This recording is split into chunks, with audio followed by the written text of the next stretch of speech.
নমস্কাৰ বন্ধু বান্ধৱীসকল, আজি মই লৈ আহিছোঁ আপোনালোকৰ মাজলৈ এটা চাটনি, এটা বিশেষ চাটনি। কেতিয়াবা খাইছেনে এনেদৰে মোক জনাবচোন। এই চাটনিবিধ হৈছে ৰঙালাওৰ গুটিৰ চাটনি। থাম্বনেইলত মই দিছোঁৱে ইতিমধ্যে। এয়া ৰঙালাও গুটি কেইটামান মই উলিয়াই লৈ ধুই লৈ ভালদৰে এখন টেৱা পাতি দিছোঁ।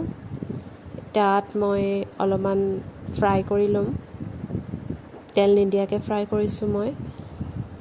অকণমান মচমচীয়া হোৱাকৈ মই এইকেইটা এনেদৰে ফ্ৰাই কৰি ল'ম। তাৰপাছত মই এটা নহৰু এনেদৰে পুৰি লৈছোঁ গেছতে।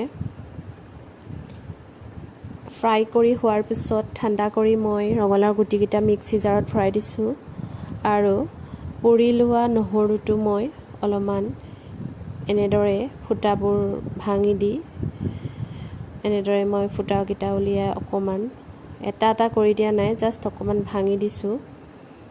ভাঙি মই এনেদৰে ইয়াত মিক্সি জাৰটোত দি দিম। এয়া একেলগে দি দিছোঁ। আনফালে অলপমান পদিনা মই ছিঙি আনিলোঁ, এয়া ধুই লৈছোঁ ধুনীয়াকৈ, আৰু কেইফুটামান তেতেলী একেলগে মিক্সি জাৰটোত ভৰাই দিছোঁ, দেখা পাইছে। ভৰাই মই এতিয়া মিক্সিত মাৰি ল'ম এইখিনি। এয়া মাৰি হৈ গ'ল। হৈ যোৱাৰ পাছত মই সোৱাদ অনুসৰি নিমখ দি দিছোঁ। এয়া মোৰ চাটনি ৰেডি হৈ গ'ল। এবাৰ এনেদৰে খাই চাবচোন, সাংঘাতিক টেষ্টি হৈছিলে খাবলৈ। এয়া চাওকচোন থিকনেছটো কিমান ধুনীয়া হৈছে।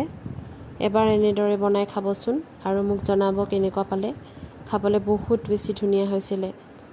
ভিডিঅ'টো শেষলৈকে চোৱাৰ বাবে অশেষ ধন্যবাদ।